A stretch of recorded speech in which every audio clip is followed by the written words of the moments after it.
Hi, we're Dan and Carol Oler, and we were just talking about passion.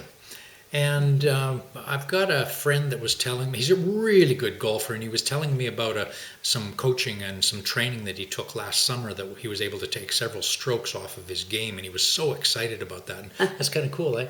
Absolutely. You know, the funny part about training is we know a ton of people who continue to take training in a variety of areas, and many professions require annual training. I was doing some training with some dental assistants a while ago, and they were required, as you said, in order to keep their license, to do some training every year. And yet, it's an interesting thing because in our relationship, or anybody else in their primary relationship at home, there's no reason or no requirements to take more training. And yet, what if we actually did that? And we've just invested in a new course that we're taking. It's called Becoming Passion. Absolutely. So we get to be playfully passionate and passionately playful and experience cosmic joy. Right? Yeah, those are big words.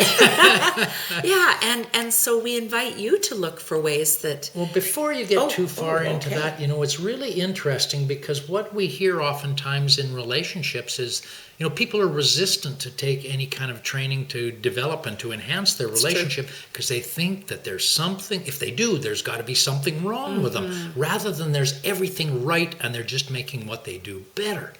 And that's a very good point because, I think about the golfer you talked about or the people that we know that are fabulous at their profession, and they continue, and ourselves as coaches, continue to take training in order to better yourself at your profession. Doesn't mean you're poor at it. Absolutely, and I think that probably our home partnership, relationship with our partner or our spouse is probably the most important profession of all, maybe other than being a mother or father.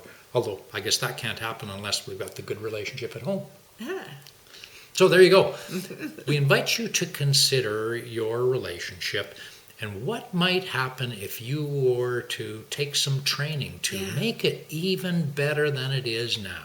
Just imagine what that would be like, what it would feel like, what it would look like, what it would sound like. So our challenge for the two of you is to take a look at what you might do to add some training and some enhancement to your relationship. You might even Google Dr. Cheryl Fraser and see her Becoming Passion course. Have fun. Yeah.